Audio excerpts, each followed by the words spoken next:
First, I want to just say that there isn't any sheriff or chief of police in this nation that wants to return and have this type of incident happen within their jurisdiction. It is always troubling when these type of incidents do occur, especially on the back of what just happened in Buffalo just the day prior. First and foremost, I have to give my thoughts and prayers to the family of Dr. John Cheng of Laguna Niguel. I will cover the details in which he interacted in this incident later in my remarks, but Dr. Cheng did leave behind a wife and 2 children.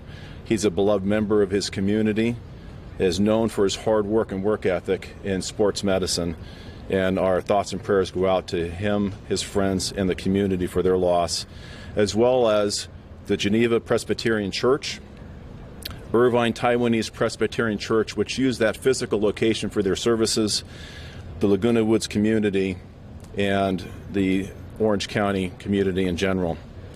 What happened less than 24 hours ago is still unfolding. We're still going through evidence as we speak. We served numerous search warrants that have collected articles that we will be evaluating as time goes on. And so we're going to give you today as much information as we possibly can to connect the dots and tell you a story, the tragedy that occurred yesterday afternoon in Orange County. First, I want to start with the individual involved in this. This is an isolated incident. We do know that the individual, at least every information that we have to this date, shows that this individual was acting alone.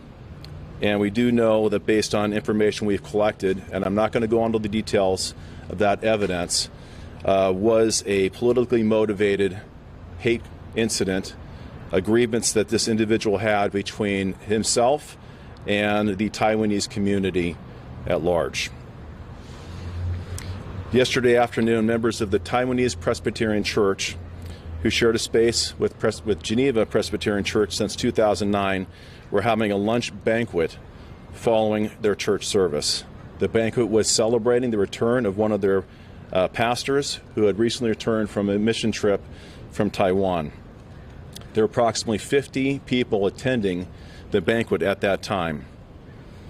The individual involved in this heinous crime is David Cho, 68, of Las Vegas.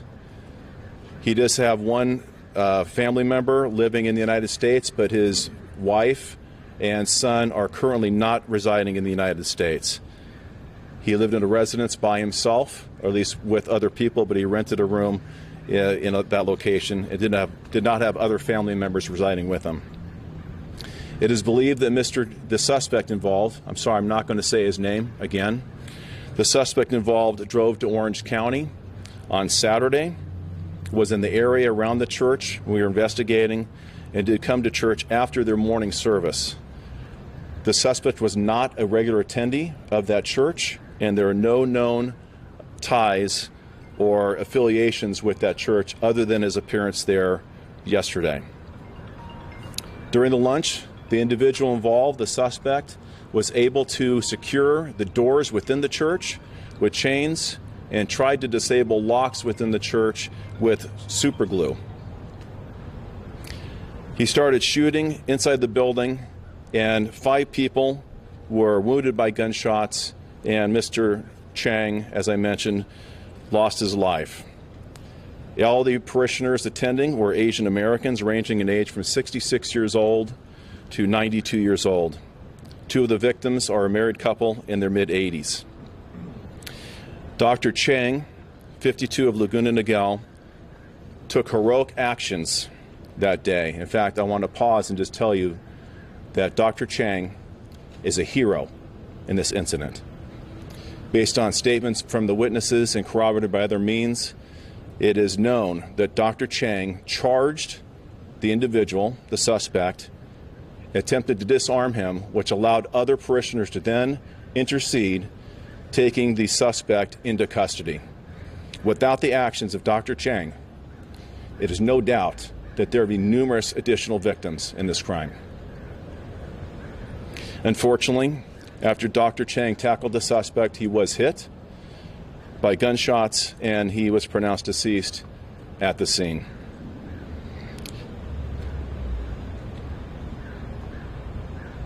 During the struggle, other parishioners got involved. A pastor threw a chair at the subject, and they were able to render him subdued and tied him for others before law enforcement was able to arrive on scene. Deputies arrived within minutes following the 911 call from inside the church. They forced entry into the church building and took the suspect safely into custody. 2 handguns were recovered at the scene. The special agent with the ATF will discuss those handguns specifically. After the suspect was detained, our deputies began life-saving measures, soon followed by response by the Orange County Fire Authority, who took over first aid and medical care. 5 victims were taken to local hospitals. I want to thank OCFA for their immediate response and their partnership we have with them in serving our community and providing care to the victims.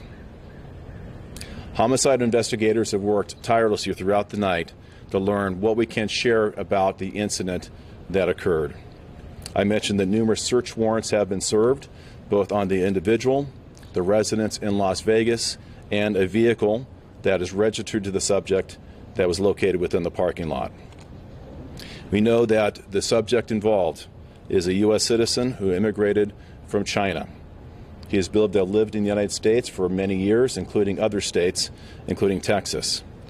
He worked as a security guard in security jobs in the Las Vegas area. He is not believed to be associated with any specific church or any religion. And there's no direct connection to the church or any member of the church that we are aware of, but this investigation is still ongoing. During the day of the incident yesterday, he drove to the church parking lot. On Sunday, his car has been searched and is still being processed by the Orange County Crime Lab, and evidence was collected linking him to this crime. Based on preliminary information in the investigation, it is believed the suspect involved was upset about political tensions between China and Taiwan. In addition to the evidence collected from the vehicle, and to show the intent of this specific suspect, during the course of his arranging his assault, we located several bags within the facility. They contained magazines with additional ammo, 4 Molotov cocktail-like incendiary devices that he had placed around the inside of the church. During the search warrant in Las Vegas, with the assistance of the Las Vegas Metropolitan Police, I want to thank that department as well for their assistance. Evidence was collected at that scene, including electronic devices, and we do have a cell phone that was left at the scene from him as well. We're still early in this investigation, and we're working collaboratively with not only the Orange County District Attorney, Todd Spitzer, and his staff, but also with the Federal Bureau of Investigation, Alcohol, Tobacco, and Firearms to corroborate on where this investigation leads next and any charges that will be brought forth against the suspect in these attacks.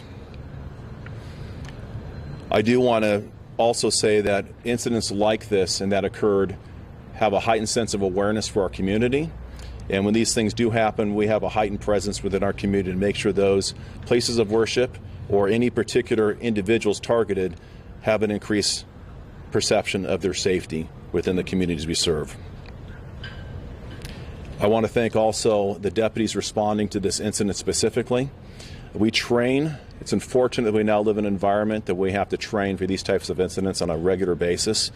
And I can tell you that the members of my organization, Orange County Sheriff's Department, are trained to the highest level in emergency response and tactical readiness in the event that something like this were to occur. I want to thank the allied agencies who assisted us, specifically Chief John Lewis and the Newport Beach Police Department and his staff who provided translators, and also the Irvine Police Department Chief Mike Kent for his assistance in Irvine. I also want to thank specifically the City of Laguna Woods, Mayor Carol Moore and the Laguna Woods City Council for their awareness and concern for their community, but also their continued support of the Orange County Sheriff's Department as a contract partner providing law enforcement services to their community for many years. I also want to acknowledge several people behind me who are here who won't be speaking but have been tremendously supportive of our efforts. And that includes Supervisor Lisa Bartlett, who's the 5th District Supervisor, Congresswoman Katie Porter, who represents that area as well, and especially the federal partners whom we have a phenomenal relationship with here in Orange County. The Federal Bureau of Investigation, who you'll hear from shortly, the ATF, and other federal partners as well. And lastly, I really want to thank the members of the congregation who were there yesterday. Their actions following Dr. Cheng's attack on the suspect, rendering him at least incapacitated momentarily, but their quick actions really brought to resolution and conclusion this incident that could have been much, much worse.